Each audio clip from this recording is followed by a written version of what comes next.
Shalom Elohim, Bapak Ibu dan teman-teman terkasih dalam Tuhan Yesus Kristus. Puji Tuhan, kita berjumpa kembali dalam program Kesaksian Iman yang luar biasa ini. Dan kerinduan saya Bapak Ibu dan teman-teman semua sehat ya, bahagia dan dalam perlindungan Tuhan yang sempurna. Dan tentunya diberkati Tuhan berlimpah-limpah agar Bapak Ibu dan teman-teman semua menjadi berkat besar bagi banyak orang, memuliakan nama Bapa kita yang di surga, dan tentunya itu menjadi terang dan garam di muka bumi. Puji Tuhan, puji Tuhan, puji Tuhan. Baik, hari ini kita akan mendengarkan kesaksian Murtadin dari Aceh, seorang ibu ya, muslimah dari Aceh yang bernama Cut Fatmawati ya, Cut Fatimah Fatmawati. Beliau ini seorang Murtadin yang luar biasa ya. Kenapa luar biasa? Karena kesaksiannya sungguh sangat memilukan dan juga sangat menyedihkan serta membutuhkan perjuangan yang keras untuk beliau menjadi seorang pengikut Kristus yang sejati. Karena sesungguhnya karena dari kecil sudah didoktrin untuk tidak mau menjadi kafir, untuk membenci orang-orang Kristen, untuk menolak Yesus Kristus sebagai Tuhan dan Juru Selamat karena menganggap Yesus Kristus adalah manusia dan kekristenan itu adalah kafir. Beliau begitu keras walaupun sudah dijumpai Yesus, sudah mengalami kesembuhan, tetap tidak mau untuk murtad. Sehingga akhirnya beliau sakit keras. Nah, bagaimana kisahnya yang sungguh menyedihkan dan butuh perjuangan untuk bertobat. Mari kita saksikan bersama-sama. Tuhan memberkati. Perkenalkan, nama saya Cut Fatmawati Mutia. Ayah saya keturunan Aceh, asal Loksmawe. Saya bisa sebutkan namanya, Haji Teguh Mukhtarudin, dan almarhum ibu saya, Nurbiah. Kami memiliki 7 bersaudara. Kebetulan saya anak paling kecil, anak ke-7. Masa-masa kecil saya, mungkin Bapak Ibu tahu kok namanya anak paling kecil itu, pasti kasih sayangnya itu lebih dari anak-anak yang lain. Lebih banyak saya mendapatkan kasih sayang dari orang tua. Selama saya hidup bersama kedua orang tua saya tidak pernah merasakan yang namanya ditinggalkan oleh orang tua saya. Orang tua saya itu begitu luar biasa, terutama ibu saya, sangat baik orangnya. Jadi latar belakang pendidikan saya dari SD, SMP, SMA saya dimasukkan ayah saya ke pendidikan agama. Sedangkan kakak-kakak saya yang lain, mereka sekolahnya sekolah umum. Besar kerinduan ayah saya menginginkan saya sebagai seorang muslimah yang baik, menjadi seorang ustazah. Itu yang diinginkan ayah saya. Setelah itu saya melanjutkan pendidikan keperawatan. Dan beberapa tahun kemudian, setelah itu saya berumah tangga dengan laki-laki suku Sunda, keturunan Pakistan. Beliau asal dari kota Bandung. Saya tinggal dan dibesarkan di Kabupaten Asahan. Nah, di situ juga lah saya dulu pendidikan SMP SMA-nya sederajat, tapi ya pendidikan keagamaan itu di suatu kota yang sangat saya cintai, Kabupaten Asahan. Dan kuliahnya tadi saya di Kota Medan. Jadi mungkin logat saya itu lebih seperti logat orang Sumatera, karena saya dibesarkan di lingkungan bukan orang Aceh, tapi bapak saya asli orang Aceh, asal Loksmawe. Setelah pendidikan keperawatan saya tadi kan bilang menikah dengan seorang Sunda Pakistan. Saya merasakan hidup saya bahagia, tapi kebahagiaan itu tidak berlangsung lama. Beberapa tahun kemudian setelah pernikahan saya, suami saya itu mengalami satu penyakit. Kata dokter, diagnosanya meningitis, infeksi di otak. Padahal saat itu saya lagi mengandung. Kandungan saya baru 4 bulan. Jadi selama beberapa bulan saya mengandung, bahkan sampai saya melahirkan, saya menghadapi suami yang dalam keadaan sangat parah. Bahkan akhirnya beliau pergi meninggalkan saya. Tepat anak saya berumur 21 hari. Itu hal yang tidak mudah saya jalanin. Semua perempuan yang habis melahirkan pasti sangat bahagia memiliki seorang anak yang sangat dicintai. Tapi kalau buat saya, di mana kebahagiaan itu yang saya rasakan? Dari mulai saya mengandung, saya mengurus orang sakit. Bahkan almarhum itu sampai buta matanya, tidak bisa melihat. Saya terus mengurus dia, hari demi hari, bulan demi bulan. Hingga tiba saatnya, 2008, 10 Agustus. Di 10 Agustus 2008, dia pergi meninggalkan saya dan anaknya. Tidak mudah rasanya mengalami hal seperti itu. Tapi itulah hal yang harus saya lewatin bersama dengan anak saya.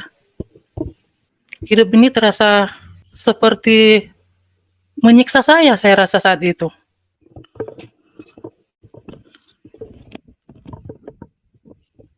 Saya sempat berpikir, saya hidup untuk apa? Kenapa ujian yang saya dapatkan seperti ini? Saya menangis, saya bilang, ya Allah, kenapa harus aku yang mengalami hal ini? Aku bilang sama Allah, aku pengen bahagia Allah. Kembali lagi saya pandang baby saya pandang anak saya. Saya kuatkan di hati saya harus kuat. Ada sesuatu di hati saya mengatakan, pasti Allah punya rencana indah dalam hidup saya. Saya harus jalani beberapa bulan dan masuk setahunan lebih. Saya menjalani hidup saya. Saya bekerja mencari nafkah buat anak. Pagi, siang, bahkan saya terkadang pulang sampai larut malam untuk mencari nafkah anak saya. Bukan berarti keluarga saya tidak perhatian sama saya. Mereka terkadang mau menjenguk saya. Bahkan ayah saya juga selalu menghubungi saya, memperhatikan keadaan saya. Tapi tanggung jawab itu tidak bisa saya letakkan kepada mereka. Karena ini masa depan saya, ini anak saya. Saya yang harus bertanggung jawab buat kehidupan dan masa depan anak saya. Saya jalanin terus, hari demi hari, bulan demi bulan, bahkan tahun juga saya lewati. Tapi saya selalu memohon kepada Allah agar kiranya saya melihat kebahagiaan di endingnya kehidupan saya nanti. Sering juga saya ingat masa-masa saya dulu pulang kerja. Saya kerja pernah setelah kepergian almarhum, saya pernah kerja di suatu klinik karena saya keperawatan. Terus saya pernah juga kerja di terapi kesehatan, perusahaan terapi kesehatan, penjualan alat kesehatan. Saya juga pernah di situ. Itu saya bekerjanya dari pagi bisa sampai maghrib selesainya, terus lanjut ke malam kita tutup kegiatan meeting.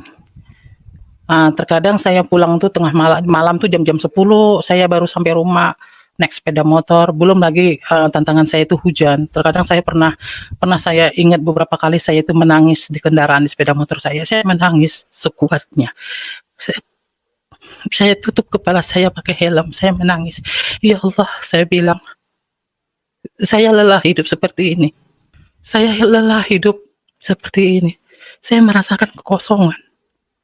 Padahal ajaran dari orang tua saya, bahkan pendidikan yang saya dapati dari pendidikan agama saya selama 6 tahun, selalu saya jalankan.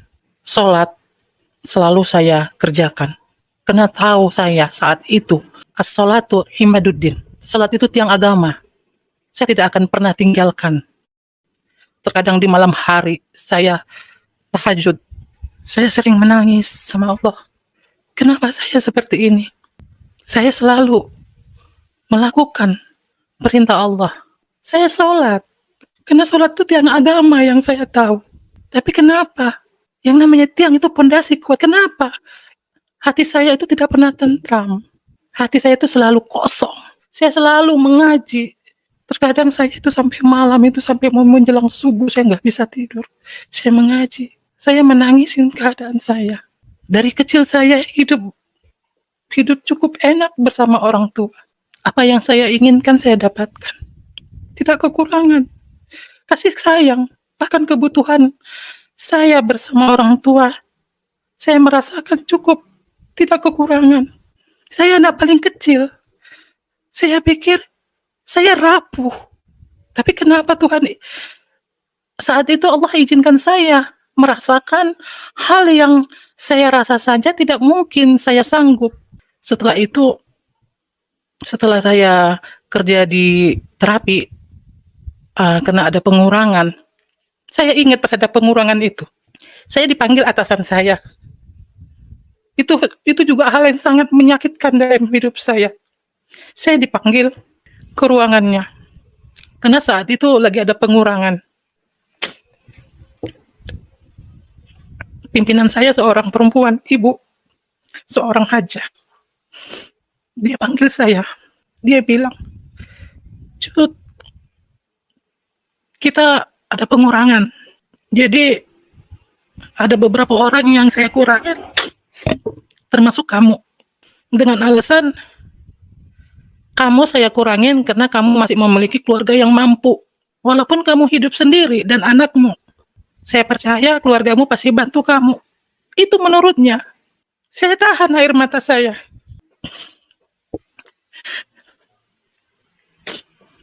Padahal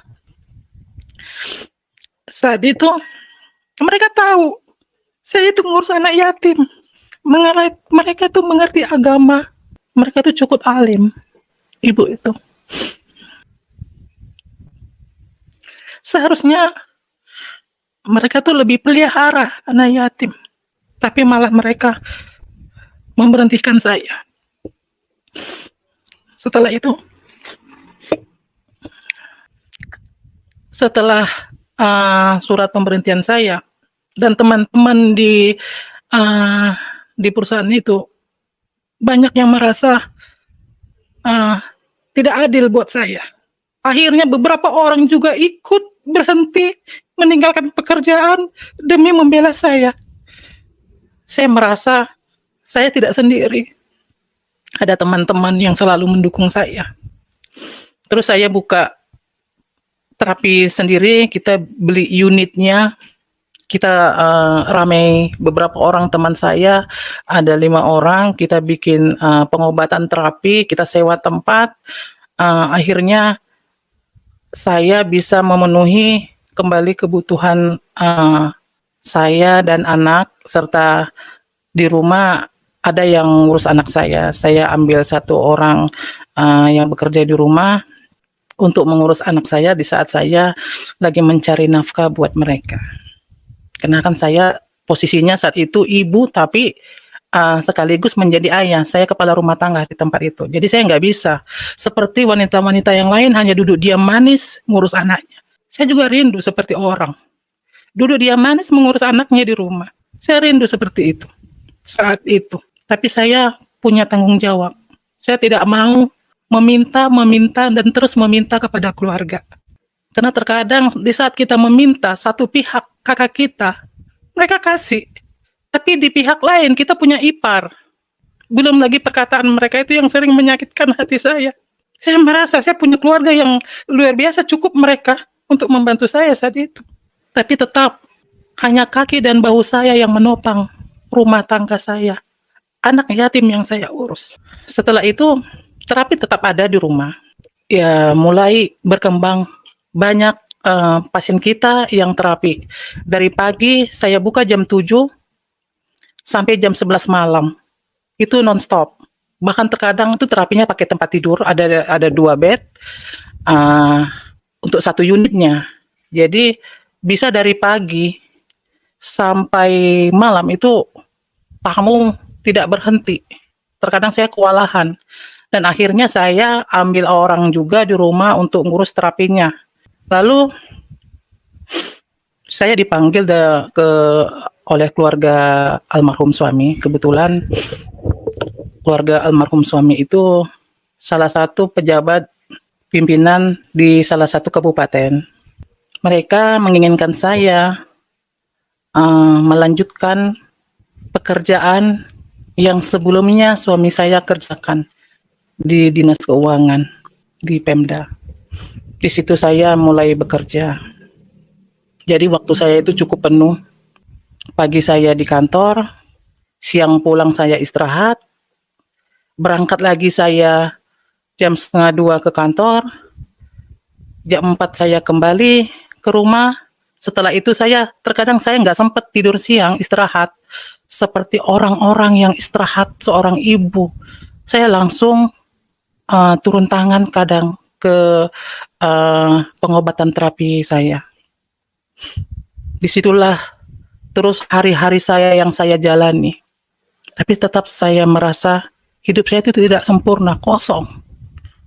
Saya heran. Saya selalu bertanya sama Allah, ya Allah, kenapa hidup saya seperti ini? Kenapa saya merasa hidup saya itu selalu kosong? Sudah saya katakan tadi, sholat, saya tetap berusaha, seperti apapun sibuk saya. Terkadang manusia, terkadang tidak lurus-lurus jalan saya, terkadang ada nyeleneh-nyelenehnya sedikit. Tapi saya tetap pegang yang namanya sholat itu tiang agama. As-sholatu imaduddin. Tetap itu saya lakukan. Itu ajaran yang saya dapat. Kalau tiang agama sudah runtuh, segalanya pasti runtuh. Lalu beberapa saat berkelang waktu, bulan, bahkan tahun, akhirnya saya berkenalan dengan seorang laki-laki lewat Facebook. Laki-laki itu duluan yang melihat Facebook saya. Di Facebook saya kan saya saya sampai sekarang tetap pakai nama saya itu. Saya tidak pernah ubah. Walaupun saya sudah percaya Tuhan, saya tetap pakai nama itu. Karena itu nama pemberian dari orang tua saya, dari keturunan saya. Kalaupun saat ini mereka sudah tidak terima saya, tapi saya punya hak. Darah mereka mengalir di dalam tubuh saya. Saya sebagai anak masih punya hak saya pegang nama yang diberikan orang tua saya. Lewat Facebook, saya berkenalan dengan laki-laki. Ngakunya Muslim. Tapi saya lihat foto profilnya, orang tersebut pakai salib di dadanya. Bah, dalam hati saya, mantap ini. Saya rindu seperti ini. Saya rindu dia juga menjadi seorang Muslim. Ada kerinduan di hati saya. Saat saya lihat salibnya, menjadi tantangan buat saya. Walaupun saya dulu orangnya bukan yang baik-baik benar, tapi dasar dari keluarga dan dasar pendidikan yang saya dapati, itu dari pendidikan agama. Jadi tantangan buat saya. Ini laki-laki ini pakai salib. Messenger saya. Kebetulan saat itu di Facebook saya masih tertera nomor telepon. Telepon saya. SMS saya. Waduh, ini orang kayaknya senang sama saya. Perasaan saya saat itu. Kenapa tidak? Ini harus saya tangkap. Saya pakai pikiran saya sendiri saat itu. Wah, saya merasa saat itu sok hebat. Ini harus saya jadikan seorang Muslim. Saya merasa agak pede perasaan saya saat itu. Saya pikir karena dia telepon saya, karena dia messenger saya, terus telepon saya itu selama beberapa bulan, 3 bulan itu, pagi, siang, malam teleponnya tidak berhenti. Selalu telepon saya. Jadi saya itu sambil bekerja pakai kerudung, dalam kerudung itu saya handset. Jadi kegiatan saya, dia dengar terus. Jadi perasaan saya itu, ini orang udah jatuh cinta sama saya ini. Kenapa tidak? Saya harus selamatkan dia. Lalu saya cerita sama salah satu teman saya di kantor. Saya bilang sama dia, Bu, saya curhat. Saya mau berangkat ke sana. Ke tempat laki-laki ini berada. Jangan, Bu, kata teman saya. Ibu nggak ngeri lah lihat salibnya itu di dada. Loh kenapa Bu? Itu tantangan buat saya. Saya harus selamatkan dia. Untuk apa takut? Saya bilang. Allah pasti menyertai saya bilang. Lalu saya ajak teman saya. Saya cukup berani saat itu. Karena saya merasa hidup saya juga kosong saat itu. Saya bekerja, untuk ekonomi saya cukup, untuk anak-anak, untuk kebutuhan rumah tangga, anak makan, susu, masih bisa saya penuhi. Tapi saya merasa apa yang saya lakukan ini belum membuat saya bahagia. Mungkin dengan saya menyelamatkan laki-laki ini menjadi tantangan buat saya. Mungkin saya mendapat keuntungan. Satu, saya dapat ridhonya Allah karena saya menyelamatkan orang. Yang kedua, saya dapat suami lagi menggantikan yang sudah pergi. Akhirnya saya ajak teman saya yang di kantor itu beli tiket pesawat. Sepanjang perjalanan teman saya itu bilang, "Bu, terlalu berani kamu, Bu. Terlalu berani kamu, Bu. Jarang, Bu, perempuan bisa menang dengan laki-laki, apalagi masalah keyakinan." Saya terus dengan akal pikiran saya bisa, Ibu. Saya merasa saya mampu. Sudah cukup bekal ilmu saya selama 6 tahun. Terus saya merasa keluarga besar saya juga orang Aceh. Wah, orang Aceh mana mungkin ikut Tuhan Yesus. Saat itu saya pikir, saya berani. Tantangan buat saya. Kalau dikatakan cinta, saya belum cinta dengan orangnya. Cuma jadi tantangan buat saya. Saya jalanin hidup saya. Akhirnya, tiket terbeli. Anak saya itu udah umur 2 tahun. Tiket terbeli, saya berangkat. Bawa balita. Saat berangkat, saya seperti pencuri. Karena saya tahu, orang tua saya pasti tidak setuju. Orang tua saya pasti takut. Mana mungkin seorang yang beda agama dengan saya saat itu mau mengikutin saya. Orang tua saya takut, pasti nanti saya terjerumus. Pasti saya nanti ikut ke agamanya, ke Kristen. Tapi luar biasa saat itu pas saat saya berangkat, ada seorang ibu, dia itu sudah saya anggap, Umi, saya panggil Umi, dia sudah saya anggap sebagai orang tua saya. Karena almarhum mama saya kan sudah meninggal waktu pas saat saya umur 18 tahun. Jadi Umi ini waktu pas saat saya hidup bersama anak saya di kontrakan, Umi ini rumahnya dekat dengan saya. Dia selalu main ke rumah karena dia kasihan lihat ada anak yatim di rumah itu. Jadi Umi ini bilang sama saya, "Hati-hati ya nak ya," katanya. "Jaga imanmu, jaga agamamu. Kalau sudah itu niatmu, Umi doakan." Malam itu seperti pencuri kami. Berangkat malam-malam pakai taksi ke satu kota. Karena saya kan tinggal di Kabupaten Asahan. Saya berangkat ke kota Medan. Itu jaraknya 4 jam. Sampai Medan, pesawatnya berangkatnya besok pagi jam 10. Kami nginap malam itu di rumah anaknya Umi. Bapak saya telepon terus. Tapi saya tahu, dia tidak akan pernah setuju. Telepon tidak saya angkat, bahkan HP saya matikan. Saya berkeras. Saya harus cari sesuatu untuk kehidupan saya. Apakah orang ini nanti seperti apa? Saya yakin dia pasti ikut dengan saya. Saya akan bawa dia setelah dia percaya Tuhan, percaya sama Allah. Nah, hari itu berangkatlah kita jam 10. Cukup berani mungkin. Berangkat ke suatu kota dengan membawa anak, dengan laki-laki yang baru dikenal hanya di Facebook. Tapi selalu saya ingat di hati saya salibnya itu. Sekarang baru terkadang saya teringat tentang salib itu. Itu saya sebenarnya tantangan kah apa saya jatuh cinta sama salibnya dulu. Kembali ke tujuan saya awal. Saya ingin selamatkan dia agar dapat hidayah. Sampailah kami di kota di mana dia tinggal. Dia jemput. Saya gini dalam hati saya, memandang orangnya. Siapa sebenarnya ini? Apa bisa saya taklukkan? Apa bisa saya bawa? Saya cuma diam. Saya pandang di sekeliling kota itu. Kok saya berani ke kota orang? yang selama ini masih asing di telinga saya. Nama kota itu. Perasaan saya kota itu hutan dari Medan. Saya berangkat ke kota di mana. Sekarang saya berdiam. Akhirnya saya bersama dengan dia untuk melakukan pemberkatan di gereja. Saya kan harus menjadi seorang Kristen. Tapi saya kan belum mau. Jadi ada yang namanya pernikahan. Karena saya tahu pernikahan Muslim bisa secara sirih.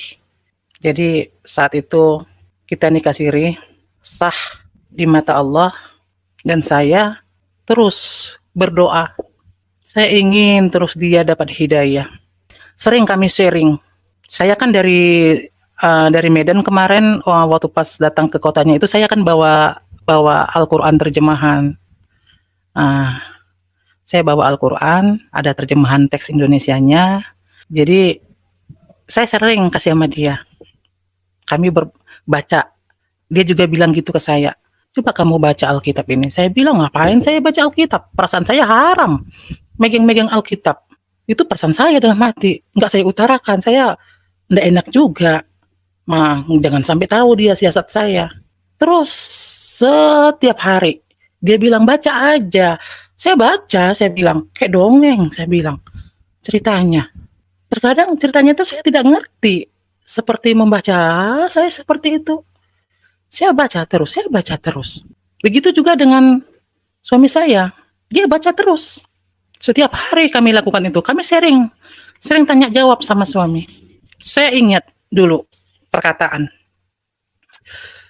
Di media sosial saya pernah baca, coba tunjukkan di kitabnya orang Kristen itu yang mengatakan Tuhan Yesus itu Tuhan. Tidak ada kan? Banyak orang Muslim bilang seperti itu. Nah, saat saya selalu membaca dan terus membaca, saya temukan satu ayat. Di Yesaya 41 ayat 13. Sebab aku ini Tuhan Allahmu, memegang tangan kananmu dan berkata kepadamu, janganlah takut, aku yang menolong engkau. Ada. Tuhan itu mengatakan, aku Tuhan Allahmu. Berarti ada di Alkitab. Saya baca, loh, ini Tuhan katanya, akulah Tuhan Allahmu. Gelisah saya terus. Suami terus bertanya sama saya, bagaimana? Apa yang kamu dapatkan di Alkitab itu? Nggak ada, saya bilang. Biasa saja. Saya membohongin diri saya. Semakin saya sering membaca Alkitab, saya semakin gelisah. Saya nggak tahu perasaan apa itu yang membuat saya gelisah. Bahkan, saya sering merasa ketakutan. 1 tahun sudah saya tinggal di satu kota ini. Akhirnya, ayah saya meninggal dunia. 1 minggu sebelum dia meninggal, kami sempat teleponan. Bapak saya telepon saya gini, pulanglah nak, bawa dia kemari. Kita muslimkan lagi dia dengan yang benar di hadapan keluarga. Saya bilang, sudah, saya bilang. Belum, kata dia. Bawa dia pulang kemari. Di situ kami sempat berdebat. Ternyata itu pembicaraan saya terakhir dengan bapak saya. 1 minggu sebelum dia meninggal. Lalu, karena kita tinggal di suatu kota, bahkan kita menyeberang pulau. Saat itu ada mutasi pekerjaan suami saya. Dipindahkan ke daerah kota, kita nyebrang. Nah, di saat kita nyebrang, naik kapal, ada telepon bunyi dari kakak saya. Saya lihat panggilan dari kakak perempuan saya nomor 5. Saya nggak angkat, berisik. Karena suasananya saya di tengah laut. Suara speednya berisik. Lalu kakak saya kirim gambar dan kata-kata, Dek, Bapak meninggal. Di situ saya terpukul. Saya menangis di situ. Di dalam hati saya itu, saya belum menunjukkan keberhasilan saya. Karena saya bilang sebelum dia meninggal itu pas kami teleponan, nanti Pak, saya bawa dia, benar-benar dia taat di agama kita. Tapi bapak saya selalu bilang, tidak. Saya selalu pakai akal pikiran saya pasti mampu mengislamkan dia. Karena saya lihat dia mencintai saya. Sesampainya kami di kota, tempat di mana kami dimutasi dari pekerjaan suami, di situ ya namanya baru meninggal orang tua, saya sangat berduka, saya bersedih, saya mulai merasa saya belum bisa menunjukkan kepada orang tua saya cita-cita saya ingin membawa dia ke ajaran yang sebelumnya saya anut. Terus saya tetap sharing sama suami. Dan akhirnya pada suatu hari saya mengalami suatu penyakit. Saya nggak tahu apa namanya penyakit itu. Saya merasa perut saya itu sakit benar. Saya gelisah, saya ketakutan. Lalu saya dibawa ke rumah sakit. Diagnosa dokter, saya kena lambung, sakit lambung. Padahal selama hidup saya, selama saya dulu tinggal di Kabupaten Asahan, di Medan, saya tidak pernah merasakan yang namanya sakit lambung. Selama 2 tahun saya merasakan rasa sakit itu. 2013 saya percaya Tuhan. Itu banyak ceritanya lah di belakangnya itu. Selama saya sakit, semuanya terkuras. Apa yang kami miliki habis untuk ngobatin saya. Bahkan lagi tahap mau membangun rumah, akhirnya terjual. Bahkan suami tidak bekerja. Izin dari perusahaan yang ditempatinya hanya untuk mengurus saya. Pagi suami absen ke kantor. Dan saya tinggal di kontrakan. Apa yang kami miliki, tanah, rumah yang mau dibangun, habis kami jual. Setiap mau berobat, berapapun yang dibawa, selalu habis. Tapi saya tetap tidak sembuh. Bahkan dokter di mana tempat saya berobat, di rumah sakit itu mengatakan sama saya, kebetulan dokter itu seorang Kristen. Dia bilang gini sama saya, Ibu, coba Ibu lebih rileks. Jangan gelisah, jangan banyak pikiran. Biar Ibu cepat sembuh. Saya malah bilang sama dokter, bagaimana saya mau rileks dokter? Saya takut dokter. Loh, Ibu takut kenapa? Katanya. Saya sering takut dokter. Kebelakangan ini saya sering merasa takut. Biasa Bu, katanya. Gejala sakit lambung itu sering seperti itu. Ada paranoidnya, halusinasinya. Iya, tapi semakin menjadi-jadi. Ibu takutnya apa sebenarnya? Kata dokternya. Saya takut nanti kalau saya mati, siapa yang menyelamatkan saya? Loh, Ibu kok ngomong gitu? Kata dokter. Iya dok, ajaran saya dulu mengatakan kalau saya akan tetap selamat di sana, selalu dapat ridho dari Allah, saya bilang. Tapi yang saya tahu, setelah saya membaca Alkitab, membuat hati saya itu mulai ragu dengan ajaran yang saya dapat dulu. Akulah Tuhan dan Allahmu. Isa yang saya kenal dulu, Nabi Isa adalah Nabi. Di Alkitab mengatakan, Hakim di akhir zaman adalah Isa. Isa Al-Masih. Kenapa dia bisa jadi hakim? Berarti Isa Al-Masih itu bisa memutuskan mau masuk surga kah atau masuk neraka. Waduh, perasaan saya sudah berkecamuk. Akhirnya penyakit saya semakin parah dan parah. Saya ketakutan. Terus saya ketakutan.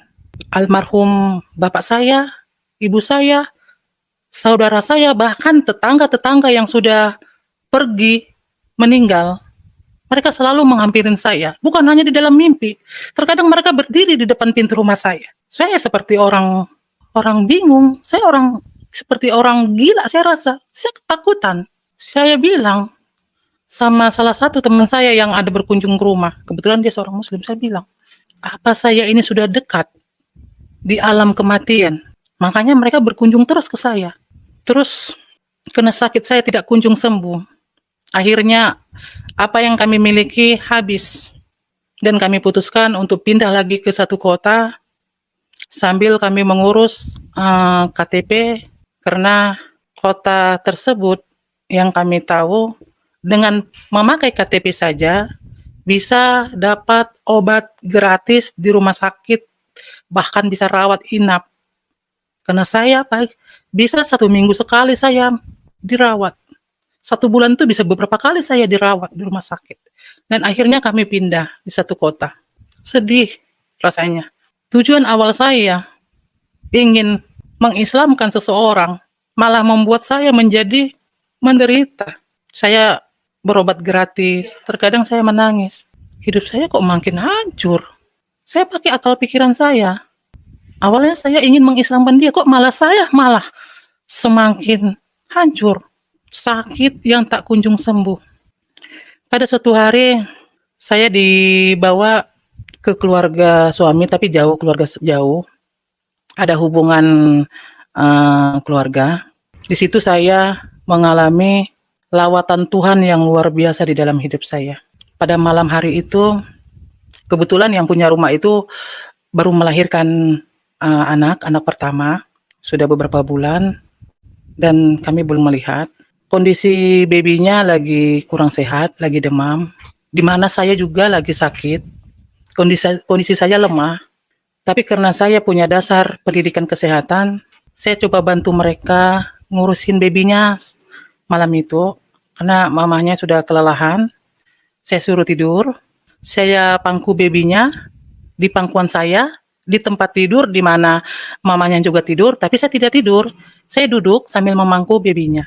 Nah, di saat saya memangku babynya, mungkin juga karena saya lelah, atau mungkin juga karena kondisi saya juga belum benar-benar sehat, di situ mungkin saya tertidur. Saya rasakan, saya seperti tidak mimpi. Saya benar-benar melihat satu sosok yang berjubah, tapi saya tidak bisa melihat wajahnya. Wajahnya penuh dengan cahaya, terang. Mata saya ini nggak bisa memandang jelas. Cuma di depan sosok yang saya lihat berjubah itu, ada seorang bapak-bapak tidur di depannya. Sosok berjubah itu pegang tangan saya, dia tuntun saya. Katanya, sebut dalam nama Tuhan Yesus. Sambil saya dituntunnya, saya sebut dalam nama Tuhan Yesus. Langsung saya sujud di kakinya. Saya bilang, tahukah Tuhan itu yang saya cari selama ini? Saya menangis di kakinya. Tuhan tidak berkata. Dia letakkan tangannya di kepala saya. Singkat temuan saya dengan Tuhan. Tapi saya merasakan jamahan Tuhan yang luar biasa di dalam hidup saya. Akhirnya saya terbangun. Ternyata saya lihat jamnya, hanya beberapa menit kejadian itu. Berarti saya hanya tertidur sebentar dalam posisi duduk memangku baby. Lalu saya bangunkan seisi rumah. Saya cerita sama mereka. Saya menangis, saya bilang, saya ketemu Tuhan Yesus. Saya sujud di kaki dia. Dia sentuh kepala saya dengan tangannya. Saya merasakan lawatan Tuhan yang luar biasa yang saya rasakan. Yang awalnya kondisi saya sangat melemah, saya merasa ada kesembuhan. Saya merasa tubuh saya tuh kok nggak seperti sebelumnya. Saya merasa begitu lembutnya sentuhan tangan Tuhan ke kepala saya. Akhirnya keluarga di tempat itu berkata pada saya pada malam itu, kebetulan suaminya tidur di depan TV sama suami saya di kamar sama istrinya dan babynya. Akhirnya kami duduk di depan TV, di ruangan, ngobrol. Mereka putuskan besok mereka mau memanggil hamba Tuhan datang ke rumah mereka. Dan besok harinya hamba Tuhan itu datang ke rumah saya, ke rumah mereka. Hamba Tuhan itu berkata, saya Bu, sekian lama umur saya rindu Tuhan hadir, walaupun hanya dalam mimpi. Beruntunglah Ibu, Tuhan sudah pilih. Dalam hati saya begini, saya tetap berkeras. Ada-ada aja ini orang. Saya masih setengah-setengah. Saya masih belum benar-benar percaya sama Tuhan. Padahal Tuhan sudah datang dalam hidup saya.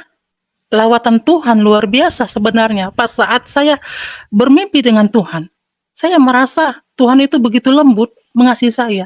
Sentuhan tangannya begitu dahsyat. Sampai saya menangis di bawah kakinya. Tapi saya tetap berkeras. Saya masih punya dasar, saya bilang. Saya selalu ingat. Ayah saya selalu bilang, jangan pernah kau tinggalkan agamamu. Walaupun Tuhan sudah lawat saya tetap berkeras. Padahal kondisi saya sudah mulai baik. Tapi saya tetap. Kalau suami nggak di rumah, saya sholat. Saya melakukan perintah Allah. Kalau suami nggak di rumah. Semakin saya berkeras, semakin Tuhan ingin saya merasakan satu hal yang mungkin saya anggap sangat menyakitkan saat itu. Makin parah sakit saya. Bahkan bukan hanya lambung yang saya rasakan saat itu sakit. Sampai saya kena hepatitis A. Hati saya membengkak. Saking parahnya lambungnya. Kondisi saya semakin melemah. Terus saya kembalilah ke rumah saya, ke kontrakan saya. Dari rumah saudara itu, kita kembali. Saya jalanin hidup saya. Walaupun saya sudah bermimpi Tuhan Yesus, saya tetap berkeras. Saya tidak mau pindah agama. Saya tidak mau terima Tuhan karena saya rasa masih ajaran saya yang benar. Akhirnya terus Tuhan ingatkan saya. Setiap saya baca, kan kami tetap sharing-sharing. Sambil sakit, saya suka baca-baca Alkitab. Terus Tuhan ingatkan saya. Tuhan ingatkan saya. Kata Tuhan, jangan di persimpangan. Jangan dalam kebimbangan. Suatu hari juga saya ketemu dengan seorang teman. Dia Muslim. Dia berkata begini sama saya. Kamu jangan di tengah-tengah.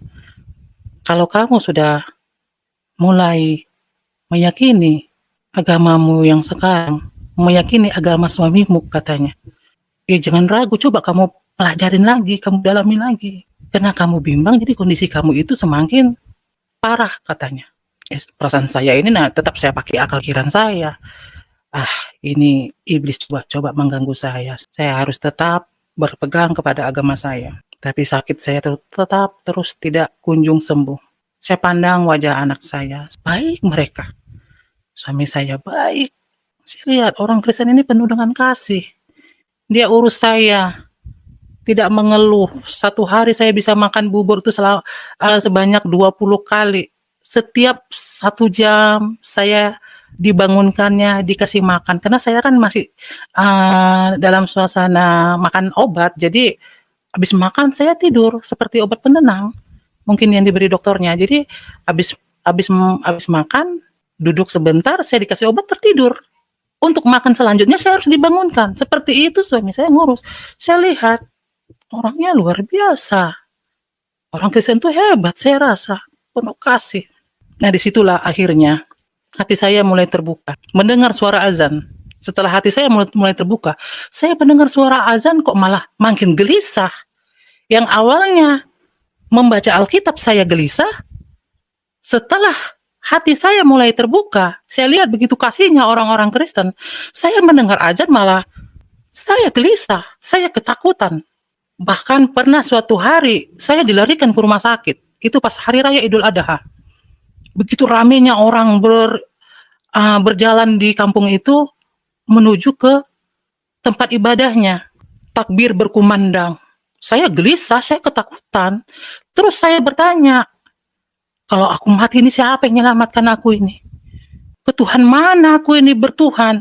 Kok aku di tengah-tengah terus?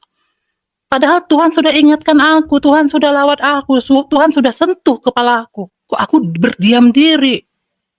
Dilarikan saya saat itu ke rumah sakit. 41 derajat panas saya. Kalau diagnosa larinya ke tipes. Sudah ngawur perkataan saya. Saya bilang saya mau pergi. Akhirnya ada bude yang ngurus saya.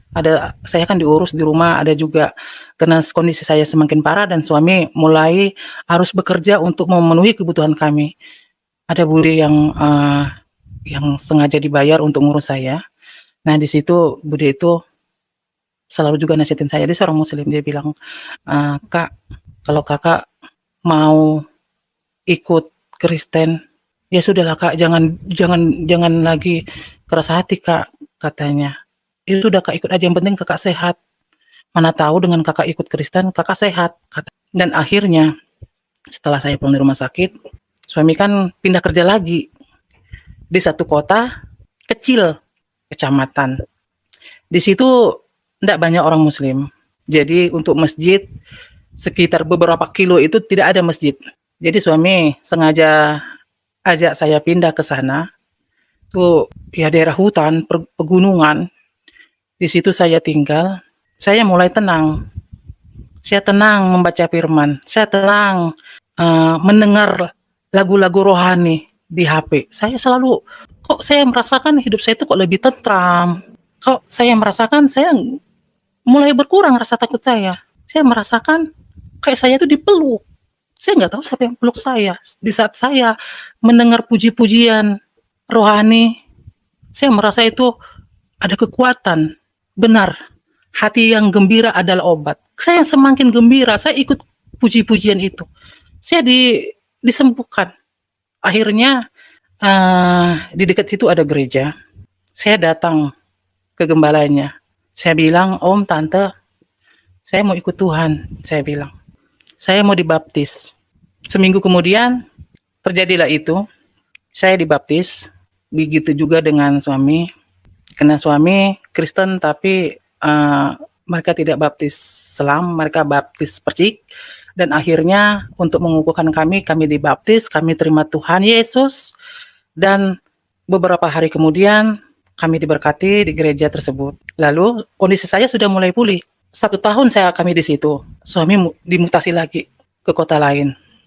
Terus suami bilang gini, kamu sudah siap kembali di mana daerah tersebut banyak lingkungan keyakinanmu dulu. Nanti kamu dengar suara azan. Karena di sana banyak masjid, katanya. Saya bilang, saya siap. Saya siap, saya bilang. Saya ada Tuhan yang menjaga saya. Saya punya Tuhan. Saya bilang, saya siap. Saya tidak takut, saya bilang. Akhirnya, yang awalnya semuanya hilang di saat saya sakit dan di saat saya terima Tuhan, berkat Tuhan itu mengalir buat kami. Tuhan izinkan kami memiliki sebuah perumahan. Di perumahan itu saya bersyukur sama Tuhan. Saya bisa tinggal di rumah saya sendiri. Kondisi saya sehat, saya bahagia. Saya makin rajin membaca Alkitab. Bahkan saya seperti anak kecil. Saya rasa saya ini seperti anak sekolah minggu. Karena suami sering kerjanya keluar kota, saya lebih sering sendiri mencari Tuhan. Saya cari di Alkitab. Terus di mana nanti ada evangelis? Sekarang saya di Facebook, saya Messenger, saya tanya-tanya doa itu seperti apa, bagaimana cara berdoa kepada Tuhan yang benar. Saya tidak berpatok sama satu gereja saat itu. Yang saya tahu saat itu, dimanapun gerejanya, itu orang Kristen yang percaya Yesus. Saya senang deketin. Bahkan saya sempat dididik di mana saya sekarang berjemaat. Saya ingat, itu sudah meninggal orangnya, almarhum. Waktu pas saya dari gereja sebelumnya yang saya dibaptis, kan saya diarahkan di tempat di mana mereka dulu pernah sebagai pengerja di gereja itu. Saya bertemu dengan Bapak Gembalanya 2013, sekitar bulan 8 itu. Saya bertemu, terus hubungan saya dengan Bapak Gembalanya almarhum baik, dengan tante juga baik. Mereka selalu menguatkan saya. Bahkan Bapak Gembalanya itu mendidik saya seperti anak sekolah minggu. Mungkin banyak teman-teman jemaat tidak tahu saya dulu diperlakukan seperti itu sama Bapak Gembala. Kalau telepon pagi, Ibu di mana? Katanya. Saya di rumah, Om. Saya bilang, ambil buku, ambil pulpen. Loh, ngapain Om? Kita belajar, katanya. Saya pikir saya kayak anak-anak, karena saya tahu anak sekolah minggu, kayak anak sekolah minggu saya. Diajarin saya, tulis biar tidak lupa. Saya ingat, manusia lahir membawa 3 katanya. Tubuh, roh, dan suara. Tubuh Tuhan, roh Tuhan, dan suara Tuhan. Jadi hidup itu dipergunakan hanya untuk Tuhan. Saya ingat kata-kata Om itu. Pertama kali saya belajar sama beliau. Setiap hari buku saya penuh. Jadi kalau suami saya itu kan di luar kota. Terus saya terkadang tanya sama Bapak Gembala, kalau lagi telepon, ada tantenya, saya kan nggak enak. Saya pikir ini Bapak Gembala, seorang laki-laki.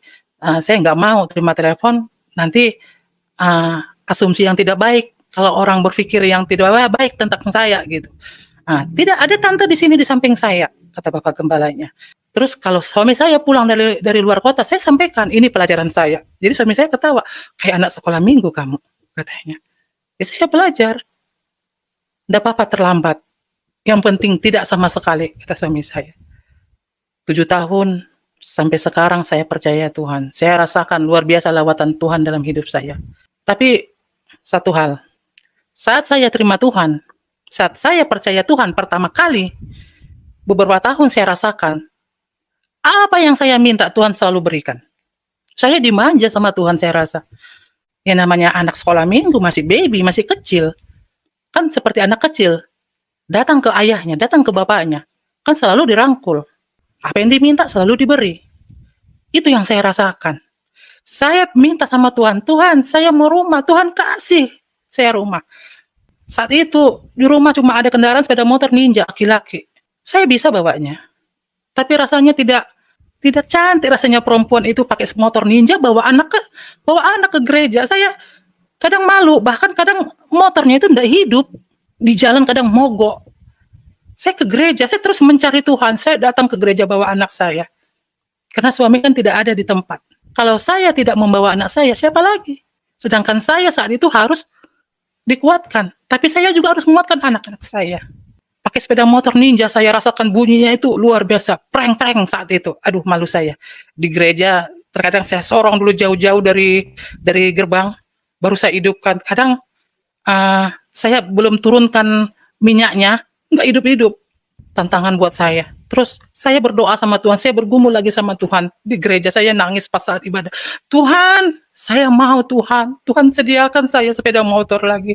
Biar saya semakin lebih sering mencari Tuhan. Puji Tuhan. Tuhan beri lagi. Tuhan begitu baik. Apa yang saya minta Tuhan selalu kasih. Saya benar-benar dimanja Tuhan. Saya selalu mencari di mana ada kegiatan ibadah. Saya selalu mendatangi ibadah wanita. Saya datang. Saya terkadang malu bertanya sama ibu-ibu saat itu. Katanya ibadah jadwalan di rumah Ibu Polan. Tapi saya malu bertanya, alamatnya di mana? Saya nggak tahu, saya belum kenal benar kota itu. Saya pergi dari rumah sama anak, saya mau ibadah saat itu. Bahkan ada beberapa orang saya telepon, mungkin ibadah sudah mulai. Jadi mungkin HP-nya di silent, jadi nggak dengar. Saya telepon mau nanya di mana tempatnya, tapi tidak diangkat. Akhirnya saya pulang. Saya gini, susah benar mencari Tuhan itu di saat saya sangat rindu mencari Tuhan itu. Tapi saya tetap tidak gentar. Saya sudah keluar dari keyakinan saya dulu. Saya tidak mau sia-sia. Saya harus benar-benar cari Tuhan itu.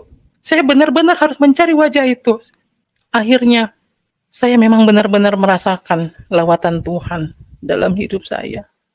Apa yang saya minta Tuhan berikan. Apa yang saya doakan Tuhan selalu kabulkan. Itu beberapa tahun setelah saya percaya Tuhan. Mungkin 3-4 tahun. Tapi kebelakangan ini, saya sudah mulai merasakan apa yang saya doakan mulai lambat. Tapi saya imani Tuhan ingin mendidik saya bukan menjadi baby. Tuhan ingin mendidik saya bukan hanya makan makanan lembek. Tapi Tuhan menginginkan saya juga makan makanan keras. Semakin saya berdoa, semakin saya rasakan lama jawaban Tuhan. Saya semakin sabar, saya terus cari Tuhan. Saya ingat firman Tuhan, carilah dulu kerajaan Allah dan kebenaran, maka semuanya akan dicukupkan.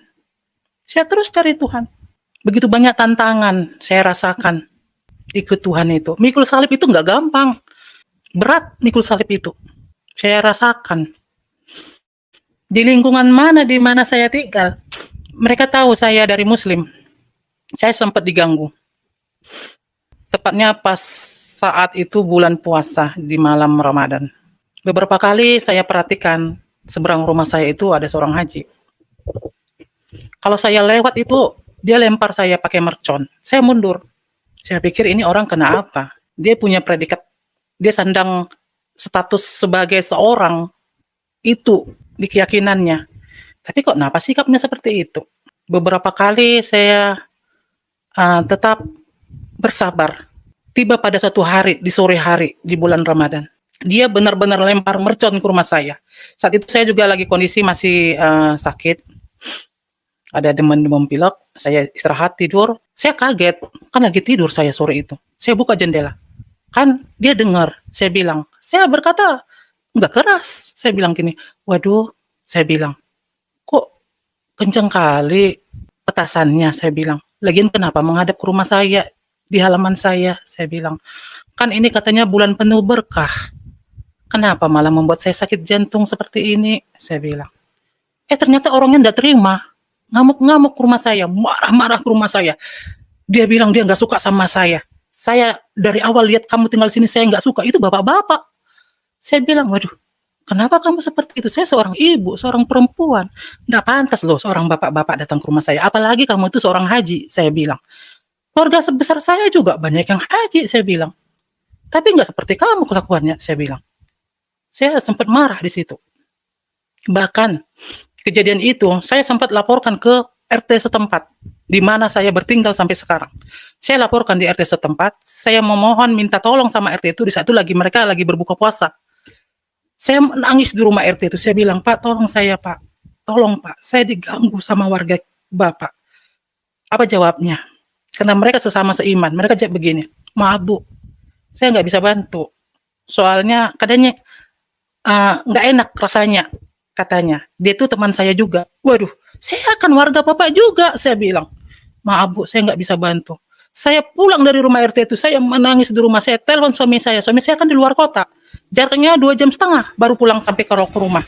Saya telepon suami saya, langsung hubungin beberapa orang keluarga kita, keluarga mungkin sekampung halaman di Sumatera dulu. Suami, dia telepon, yang sudah menjadi aparat, jadi polisi, dia telepon. Ada 4 orang yang datang saat itu ke rumah saya. Terus ditariknya Haji itu datang ke rumah saya. Haji itu minta maaf. Saya bilang, sebelum kamu minta maaf, saya kan tadi sudah duluan minta maaf. Tapi kamu malah bilang, panggil suamimu. Saya mau hajar suamimu, katanya. Apa pantas kamu seorang yang menyandang status dari keyakinanmu seperti itu berbicara kepada saya bilang. Kan sudah kamu tahu kan ajaran itu. Ini agama saya, itu agama kamu. Lakum dinukum waliyadin. Agamamu, agamamu, agamaku, agamaku. Saya bilang seperti itu.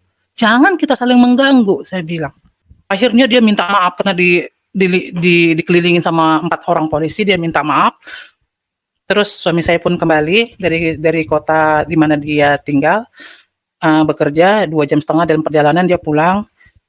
Jadi kita merasa kita ini anak-anak Tuhan, kita punya kasih, kita mau jadi berkat buat semua orang. Kejahatan yang dilakukan mereka, kita tidak mau membalasnya dengan kejahatan. Karena kita ini kan surat yang terbuka dari Tuhan.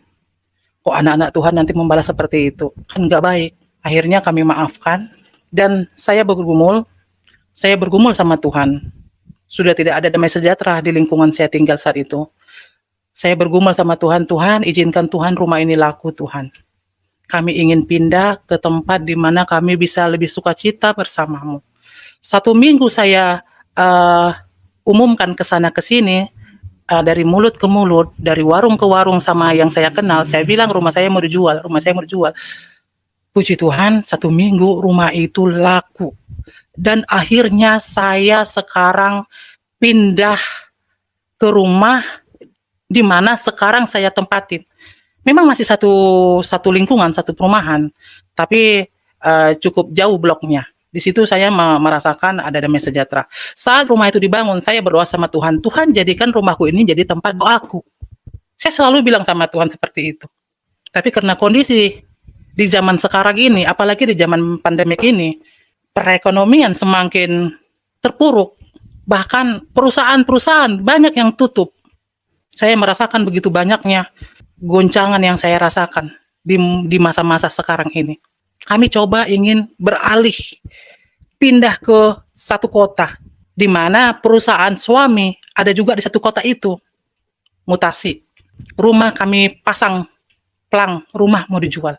Banyak yang nanya, banyak yang nawar, banyak yang, bahkan ada yang bilang, saya sudah di persimpangan Bu. Bu tunggu, saya sudah bawa uang. Sudah deal kita harganya. Saya tunggu. Jam 1 katanya sudah di persimpangan. Persimpangan ke rumah saya paling hanya 10 menit, nggak sampai mungkin. Saya tunggu. Udah jam 2. Saya telepon lagi. Jam 3. Iya Bu, bentar. Tadi singgah ke rumah teman. Jam 4. Handphonenya nggak aktif. Saya bilang gini, waduh, apa maunya Tuhan ini? Saya kembali ingat. Niat awal saya bangun rumah sekarang sama Tuhan. Saya bilang sama Tuhan, Tuhan jadikan rumah ini tempat doa saya. Saya tanya sama Tuhan lagi, setiap suami saya mau dimutasi, enggak jadi. Bahkan Tuhan izinkan pekerjaan yang dimana suami saya masih dibutuhkan di situ. Saya tanya lagi sama Tuhan, Tuhan, apakah doa saya dulu Tuhan dengar? Saya bilang rumah ini jadi tempat doa, makanya rumah ini sampai sekarang enggak laku. Walaupun di tengah kondisi zaman sekarang seperti ini, COVID di mana-mana, tapi saya percaya Tuhan tidak pernah meninggalkan kita. Karena kita memiliki Tuhan Allah yang luar biasa. Tuhan kita hidup, tidak mati. Dia tidak mati di kayu, dia hidup, bangkit ke surga. Dan saatnya nanti Tuhan Yesus kita pasti akan datang menjemput kita semua. Saya ingin kekal selamanya bersama Tuhan di surga. Begitulah Bapak Ibu semuanya, kesaksian hidup saya yang saya alami selama ini. Ikut Tuhan luar biasa, ingin menarik seorang laki-laki menjadi muslim, malah saya yang ikut Tuhan bertemu dengan saya. Tuhan lawat saya, kehidupan saya, kesehatan saya, semakin hari semakin Tuhan pulihkan.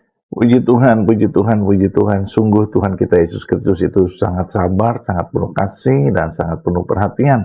Walaupun seorang Cut Fatmawati Cut Fatimah Fatmawati menolak beliau, menolak Tuhan kita Yesus Kristus, tetap Tuhan menantikan beliau bertobat. Dan penyakitnya menjadi awal, menjadi jalan bagi Tuhan untuk menjangkau beliau, untuk menjamah beliau, dan menjadikan beliau anaknya. Kita tidak pernah mengerti bagaimana Tuhan menjadikan seorang manusia bertobat dan lahir baru, tetapi Tuhan punya satu cara, yaitu caranya Dia yang sungguh ajaib, sungguh mukjizat. Kasih Tuhan, itulah cara Tuhan untuk menyelamatkan manusia. Seperti saudara dan saya yang sudah diselamatkan Tuhan. Puji Tuhan, puji Tuhan, puji Tuhan. Bapak Ibu dan teman-teman semua, tetaplah semangat, tetaplah setia, tetaplah percaya, teruslah berdoa, bersyafaat, bersaksi menjadi saksi Kristus di muka bumi. Itu sungguh sangat memuliakan nama Tuhan, dan Tuhan sangat-sangat senang ketika anak-anaknya menjadi saksinya. Tetaplah berdoa, teruslah bersemangat, bersyafaat, dan bersaksi. Tuhan beserta kita dan pasti memberkati kita dengan limpahnya, sekarang dan sampai selama-lamanya, dalam nama Bapa dan Anak dan Roh Kudus, di dalam nama Tuhan Yesus Kristus. Haleluya, haleluya, haleluya. Amin, amin, amin, amin.